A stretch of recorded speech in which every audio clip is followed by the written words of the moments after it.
Let's talk about Donald Trump now. Donald Trump's legal team pushing to get the judge overseeing his hush money trial off the case. They say the judge's daughter works for a political consulting firm with Democratic clients, posing a conflict of interest, writing, quote, "There is an unacceptable risk that the court's family relationships will influence judicial conduct."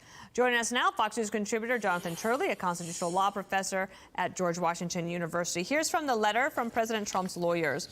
It can no longer be ignored that Authentic's commercial interests are benefited by developments in this case that harm President Trump's penal interests and divert his efforts from running his leading campaign for the presidency by requiring him to prepare and sit for trial during the general election.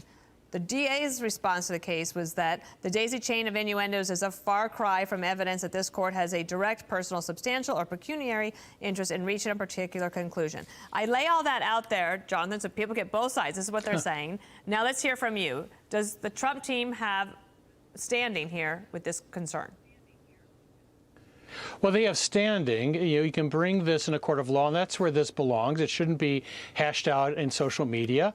Attorneys all the time raise not just conflicts, but the appearance of conflicts. Some involve family members. Indeed, many on the left have long attacked Supreme Court justices over their family members and their activities. But with 2 weeks to go, it'd probably be easier to move the courthouse than the judge in this case. And the reason is that they are very reluctant, unless you have something quite direct and sort of unassailable. We don't know what they have, but generally the activities of an adult child do not prove determinative for these types of motions. That once that child is an adult, then they're not really, their actions are not attributed to those of the judge or vice versa. You mentioned the Supreme Court, and it's true that the left has been furious about Clarence Thomas, and they say that his wife was agitating on the right and even tried to make some sort of connection on January 6th. Maybe there is. I don't want to litigate that here. But Clarence Thomas has not recused himself from cases. Is that a model here for this judge to say, I don't have anything to do with my daughter's business? Well, those attacks preceded on Thomas and his wife preceded January 6th, so they've been attacking him over her political involvement for years.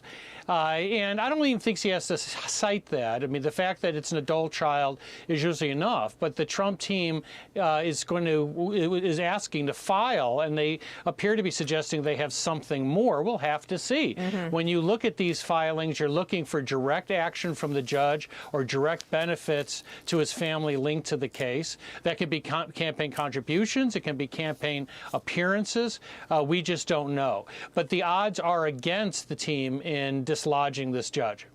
I wonder also about just the court of public opinion, right? So we're covering the story. Others are covering the story about this. And in some ways, because President Trump has to wage part of his presidential campaign from the courtroom where he's required to be, there might be a way at least to get some earned media on this. I'll give you the final word on that. Well, the optics are horrendous. I mean, this is a very weak case. In my view, it is weaponization of the system. And now you have these gag orders flying right before an election that could turn on the weaponization of the criminal justice system. So this could not be worse for our country. And I think these judges have gone too far with some of these orders.